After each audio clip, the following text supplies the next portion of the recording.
Hola, bienvenidos a esta tercera charla de 111, si Dios quiere, en preparación para la votación sobre el proyecto de nueva Constitución. Hoy es miércoles 18 de mayo del año 2022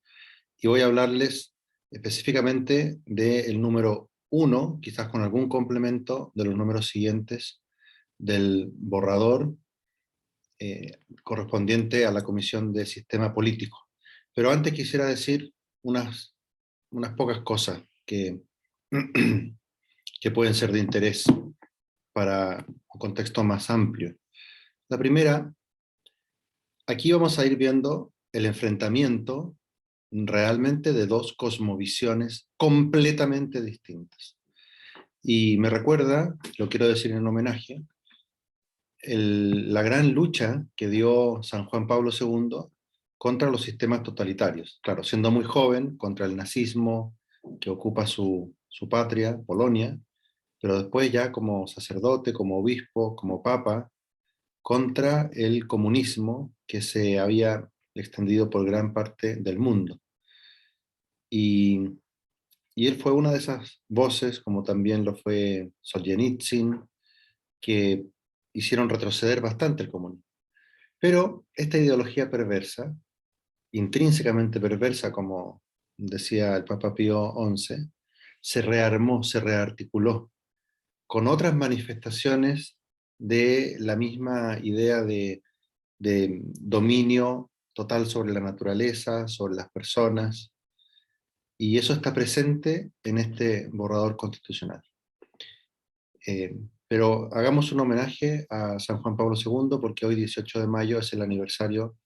de su nacimiento, y quizás él pueda interceder por nosotros para que desde una perspectiva más clásica y más cristiana podamos mostrar los muchos errores que contiene esta propuesta refundacional para Chile. Aprovecho también de ejercitar mi derecho a petición para pedirle al presidente Gabriel Boric respetuosamente que renuncie lo antes posible, porque su gobierno ya le está haciendo mucho daño al país y llevamos muy pocas semanas. Fuera de ese paréntesis, en la prensa de hoy viene un artículo del profesor Gonzalo Rojas que resume muy bien la situación de enfrentamiento a la que nos ha llevado este proceso. Y se titula, muy ilustrativamente, Una declaración de guerra. Porque ahí muestra él que en realidad ya no hay una hoja en blanco, sino que hay una hoja escrita, y que es una declaración de guerra porque está continuando mediante este procedimiento aparentemente legal la insurrección comenzada el 18 de octubre de 2019. El contexto es muy importante para entender que esto no es un papel contra otro papel, es un proceso contra otro proceso, es un régimen que como régimen normal ya está fracasado, que es el del presidente Boric, que debería renunciar, contra un régimen que estaba desgastado y que había que revitalizarlo con nuevas voces, pero que no estaba destruyendo a Chile. Y es un enfrentamiento especialmente de una cosmovisión eh, humanista, en gran medida cristiana también, que aunque estaba también en decadencia y con mucha secularización, no había soñado hasta hace muy poco que pudiera transformarse de tal manera la estructura política, social, económica de Chile, como para que el país fuera arrastrado al abismo al que se dirige si esta revolución continúa. Eh, Dice el profesor Rojas, por eso el lenguaje descalificador, los adjetivos hirientes y los comportamientos destemplados de un grupo importante de convencionales terminaron plasmándose en proyectos de normas. De su sola lectura se descubren trincheras en las que diversos grupos integrados por sus amigos se protegerán. Y así, el disparo de artillería, en fin, es toda una metáfora de la guerra, pero es, es muy indicativa de este gran enfrentamiento. En una columna paralela también en el Mercurio, de Daniel Manzú y Claudio Alvarado, del Instituto de Estudios de la Sociedad, muestran cómo en realidad han caído las salvaguardias mínimas de un verdadero sistema democrático. No hay un verdadero contrapeso a la Cámara de Diputadas y Diputados, no hay un poder judicial, hay un sistema de justicia sujeto a un control por un aparato superior. No hay verdadero equilibrio contra una mayoría circunstancial, porque casi todo se puede definir por leyes de quórum muy simple, y un largo etcétera que ellos detallan. Ahora, esas cosas un poco más técnicas que dicen Claudio y Daniel, yo las voy a tocar más adelante, pero estoy seguro que al grueso de la población no le van a hacer mella. ¿Por qué? Porque parece, no es así, pero parece que son cuestiones meramente organizativas, distintas formas de equilibrar el poder, etc. No es así, como bien muestran ellos dos en su columna, está en juego la identidad histórica de la República de Chile. Sin embargo, por la sutileza de la cuestión, muchos pueden no verlo. En cambio, la metáfora de la guerra es muy oportuna, porque lo que tiene que saber el pueblo chileno es que aquí hay una ideologización extrema que viene de ideologías también de Europa fundamentalmente, de la decadencia posmoderna, y que quieren arrebatarnos el país. Y esto se empieza a notar desde la misma configuración del sistema político, tal como vamos a empezar a ver ahora. Yo quiero leer con ustedes, y voy a compartir la pantalla, el número 1, como ya les dije en otra ocasión, voy a ir usando la numeración marginal de este borrador y no los artículos tal como están puestos, porque los artículos comienzan a numerarse de nuevo, en fin, pero la numeración marginal va del 1 al 499. Y en algunos artículos me detendré un poco más y quizás otros voy a tratar de agruparlos, pero creo que cualquier persona con alguna intención de ver esto en mayor profundidad me agradecerá que veamos el detalle de los artículos. Y vamos a leer el del número 1, democracia paritaria, porque hay una serie de artículos destinados a configurar la democracia de un modo que es en realidad bastante antidemocrático, totalitario, totalmente contrario a la identidad republicana de Chile. Fíjense en la democracia paritaria. El Estado reconoce y promueve una sociedad en la que mujeres, hombres, diversidades y disidencias sexogenéricas participen en condiciones de igualdad sustantiva, reconociendo que su representación efectiva en el conjunto del proceso democrático es un principio y condición mínima para el ejercicio pleno y sustantivo de la democracia y la ciudadanía. Todos los órganos colegiados del Estado, los órganos autónomos constitucionales y los órganos superiores y directivos de la Administración, así como los directorios de las empresas públicas y semipúblicas, deberán tener una composición paritaria que asegure que al menos el 50% de sus integrantes sean mujeres. Asimismo, el Estado adoptará medidas para la representación de diversidades y disidencias de género a través del mecanismo que establezca la ley. El Estado promoverá la integración paritaria en sus instituciones y en todos los espacios públicos y privados. Este primer artículo es la consolidación a nivel constitucional de una visión ideológica muy particular, que es la ideología de la revolución sexual, que empezó en el siglo XVIII, estuvo más o menos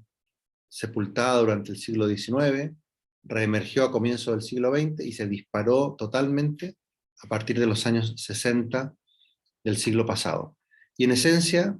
la ideología de la revolución sexual consiste en negar la eh, realidad básica del matrimonio entre un hombre y una mujer ordenado a la procreación, como la institución dentro de la cual se legitima el ejercicio de la sexualidad, porque está ordenada a sus dos fines que la hacen intrínsecamente buena, que son la unión entre el marido y la mujer en una complementariedad mutua, tanto espiritual como psicológica, como sexual, como económica, y la culminación de esa unión, que es el don de los hijos en el matrimonio. Y eso es la forma en que se procrea ordenadamente la especie humana. Y por supuesto que siempre ha habido en la historia actividad sexual fuera del matrimonio, ¿no? El adulterio, la fornicación, un montón de otras formas, pero lo que hasta hace muy poco no había era una legitimación total, que al comienzo tiene que ver con la anticoncepción dentro del matrimonio solamente, después con la simple fornicación, después con el adulterio, quizás con mutuo consentimiento de los cónyuges, después con la homosexualidad que irrumpe a partir de los años 80 en algunas partes, 90 en otras, eh, y, y eso subvierte totalmente la visión clásica del matrimonio y de la familia. A eso se añade después lo que se ha llamado la ideología de género, que es un error antropológico brutal, que consiste en afirmar que no hay simplemente los dos sexos, en los que desde la creación se divide la raza humana, el masculino y el femenino, en esa mutua complementariedad y orientación a la transmisión de la vida, sino que hay géneros como construcciones que van más allá del sexo, en algunas teorías tempranas, como simplemente continuación cultural de la diferencia sexual, cosa que tiene algo de verdad porque todas las realidades naturales se concretan culturalmente, pero después va más allá de eso, a sostener que en realidad eh, se pueden construir culturalmente identidades de género que vayan más allá de este carácter binario. Eh, y, y por lo tanto, también puede ocurrir que una persona tenga un sexo biológico y otro género como su identidad interior, más profunda, lo que da origen a toda esta ideología transgénero, ¿no? Pensar que puede haber realmente un hombre encerrado en el cuerpo de una mujer, o una mujer encerrada en el cuerpo de un hombre, cosa que es imposible, eso es simplemente un problema mental. No voy a hacer una clase aquí sobre este profundo error que es la ideología de género, o la revolución sexual, o las legitimaciones como si fueran moralmente correctas de conductas contrarias al recto orden de la sexualidad humana. Pero este es un tema muy importante porque ha sido tanta la presión de los grupos de activismo homosexual, de género, de disidencias sexuales, como le llaman a otras cosas, etcétera, que la mayoría de los intelectuales chilenos no se atreven a decir nada simplemente. Pasan como de puntillas y mencionan cuestiones que tienen que ver bueno, los pueblos originarios, ahí se admite alguna disidencia, o con los equilibrios políticos, ahí también se admite alguna disidencia, o con las discusiones acerca de si la indemnización por expropiación va a ser en el momento de expropiarse, o en el momento de tomar el bien, o si va a ser cuál es el valor justo, un montón de discusiones que en realidad son importantes, pero que no son tan profundas ni atacan tanto la naturaleza humana como esto que está presente en el primer artículo que aparece aquí, que es el intento de subvertir totalmente la antropología de la sexualidad natural y la distinción entre varón y mujer. Este movimiento de la revolución sexual comenzó primero pidiendo tolerancia en el nombre del liberalismo, bajo el lema Live and let live, vive y deja vivir. Y por tanto parecía como que el resto de la sociedad, aunque siguiera con sus convicciones tradicionales, el hombre, la mujer, el matrimonio indisoluble, etcétera, etcétera, le bastaba con dejar que esos grupos disidentes desde el punto de vista de la moral sexual vivieran su vida, ejerciendo su libertad en el ámbito privado, y que la sociedad seguiría muy bien por otro lado. Esto se demostró como una ilusión óptica típica del liberalismo o de la tolerancia liberal, porque al poco tiempo las personas se identifican tanto con sus formas de vivir la sexualidad que las interpretan en términos de identidad, identidad de género, identidad de orientación sexual, ¿no? y por tanto identifican su dignidad como personas con esas conductas sexuales o esas autopercepciones de género o esas identidades de género o esas disidencias sexuales, etc. Y por lo tanto el siguiente paso fue, y se ha dado ya en muchos lugares, afirmar que todo el resto del mundo tiene que plegarse a esta forma de concebir la sexualidad y el género, porque si no se pliegan, estarían cometiendo delitos de odio. Y si uno dice que en realidad uno no odia a esas personas, al contrario, les desearía lo mejor, dicen que no, que es una mentira, porque el solamente oponerse a reconocer esa identidad ya significa odiar. Cuando uno ve las agresiones que han sufrido eh, personas por el modo de comportarse en el ámbito sexual, dice efectivamente eso está mal, hay que respetar a todas las personas, pero también está mal cuando estos grupos eh, atacan iglesias cristianas, funan seminarios de profesores o a profesores específicos por tener estas opiniones, al pobre Jordan Peterson, por ejemplo, en Canadá, por el solo hecho de negarse a tratar según su género preferido a las personas que se llaman a sí mismos transexuales, bueno, fue objeto de persecución, de asedio, de acoso, de funa en los lugares donde se presentaba, de intento de expulsarlo de la universidad, que falló, etcétera, etcétera. Por lo tanto, aquí hay una confrontación cultural muy importante. Los cristianos tenemos que enfrentar esto con calma, con caridad hacia las personas, pero no podemos dejar de señalar lo falsa que es esta ideología. Y en términos constitucionales, voy a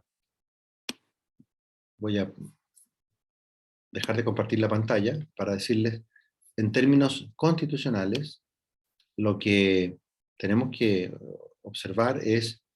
cómo esta transformación radical de la naturaleza y del orden de la convivencia, que llega incluso a la cuestión de la unión de los sexos, está puesta en el primer artículo que se nos ofrece. Y eso en nombre de la democracia, pero en realidad es una imposición ideológica totalmente contraria a los principios más elementales de un orden democrático. Por ejemplo, de la libertad de pensamiento, de la libertad de expresión, de la libertad para educar a los hijos. Todo eso va a estar afectado por esta inclusión del feminismo y de la ideología de género y de la revolución sexual en este primer artículo. Cuando dice además que el Estado reconoce y promueve una sociedad en la que mujeres, hombres, diversidades y disidencias sexogenéricas participen en condiciones de igualdad sustantiva, no está defendiendo la igualdad ante la ley de todos los ciudadanos, porque eso ya está en la Constitución anterior, está en todas las constituciones, sino que está defendiendo los criterios de identidad basados en el sexo o en las construcciones de género como algo que tiene que ser reconocido públicamente. Por ejemplo, que alguien de la diversidad sexual, es decir, que no es un hombre normal orientado hacia el amor de una mujer y una mujer normal orientada hacia el amor de un hombre, que es la antropología básica, tiene que tener, por razón de esa diversidad, una participación política, etc. Y cuando se dice que se reconoce entonces su representación efectiva en el conjunto del proceso democrático, como principio y condición mínima para el ejercicio pleno y sustantivo de la democracia y la ciudadanía, se está erigiendo esas identidades basadas en el sexo y en esta distinción falaz del género y de las disidencias sexogenéricas y de las diversidades sexuales y de las distintas orientaciones, todo eso se está erigiendo en criterio de representación. Y eso, por supuesto, que distorsiona la representación de los ciudadanos en cuanto que ciudadanos, simplemente. Fíjense que ninguna de estas personas dejaría de estar representada políticamente si actuara simplemente como ciudadano. Y no se le podrían desconocer ninguno de sus derechos naturales, a la vida, a la integridad física, a la educación, a la participación política. Pero lo que está diciendo este artículo es otra cosa. Está diciendo que esas diferencias son los criterios de representación. Y como está a nivel constitucional, aquellos que nos opongamos, como yo, por ejemplo, y como creo yo cualquier cristiano que entienda su fe y que entienda lo que la razón natural dice sobre estas cuestiones, nosotros vamos a pasar a ser los subversivos en este orden. Así como la revolución sexual ha sido subversiva de todo el orden de la familia y del matrimonio y la ha destrozado, ahora, si se llega a instaurar esta democracia sexual, nosotros, los cristianos, vamos a pasar a ser los subversivos, los que no vamos a poder pensar esto, a poder decirlo, porque el solo hecho de decirlo va a dar origen a un estallido de ira, de odio, de persecución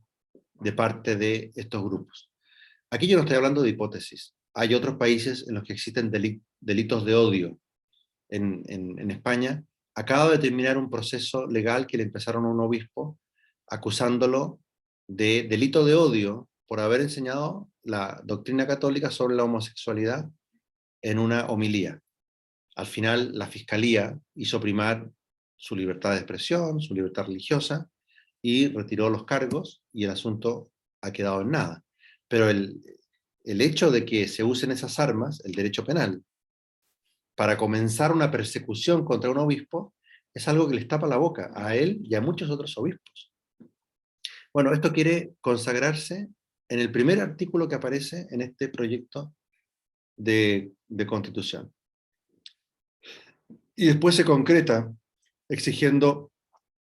la paridad entre hombres y mujeres en prácticamente todos los órganos. Esto es una exigencia del feminismo. Y también es absurda, porque en cualquier órgano público hay que nombrar a los que sean más capaces,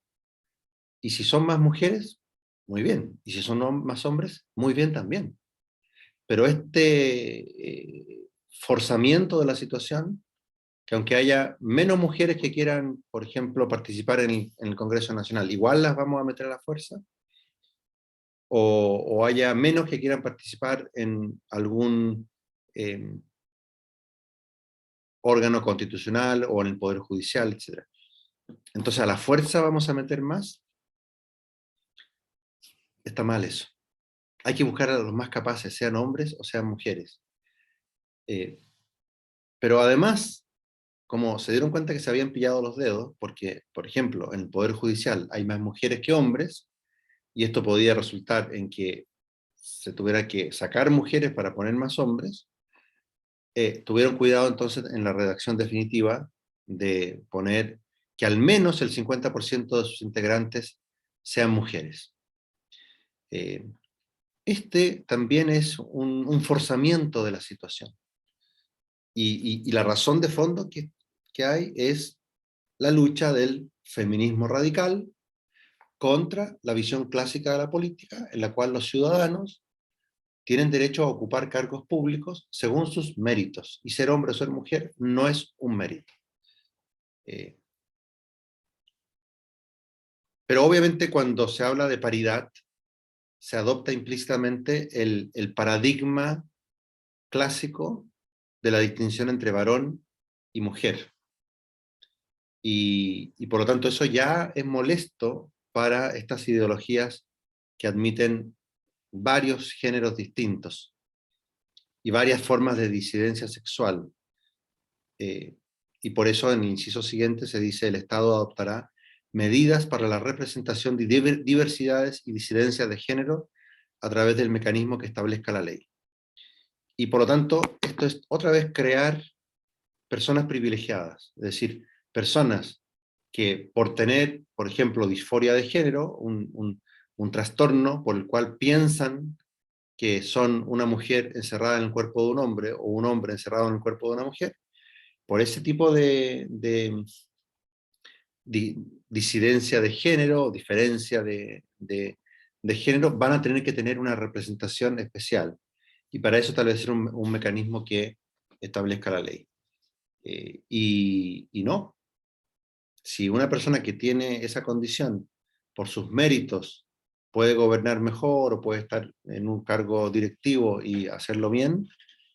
bien, que se gane ese puesto por sus méritos, pero no porque una ley le subsidia su presencia, ¿no? Y repito que esto nos, nos afecta a todos los demás, porque vamos quedando, en realidad, las personas comunes y corrientes, hombres y mujeres, que son los que sacan adelante la sociedad mediante el matrimonio y la familia, vamos quedando como ciudadanos de segunda o de tercera clase, porque se les tiene que abrir un espacio especial a personas que eh, eh, han ido como asumiendo estas banderas de la revolución sexual y de la ideología de género. Como les digo, yo no les puedo dar una clase aquí sobre esos temas, que son complejos, que exigen hacer muchas distinciones, pero sí quiero hacerles ver la orientación tendencialmente totalitaria de este solo artículo. Después vienen otros que reiteran esto en distintos lugares, hablando de derechos de las personas, hablando de otros temas, aparece lo mismo. Y obliga al Estado, dice el inciso final, el Estado promoverá la integración paritaria en sus instituciones y en todos los espacios públicos y privados. Y esta integración paritaria da la impresión de que se refiere a todas estas disidencias sexuales o de género, y no solamente a hombres y mujeres. Y eso lo tiene que promover el Estado, incluso en los ámbitos privados. Usted puede tener un club,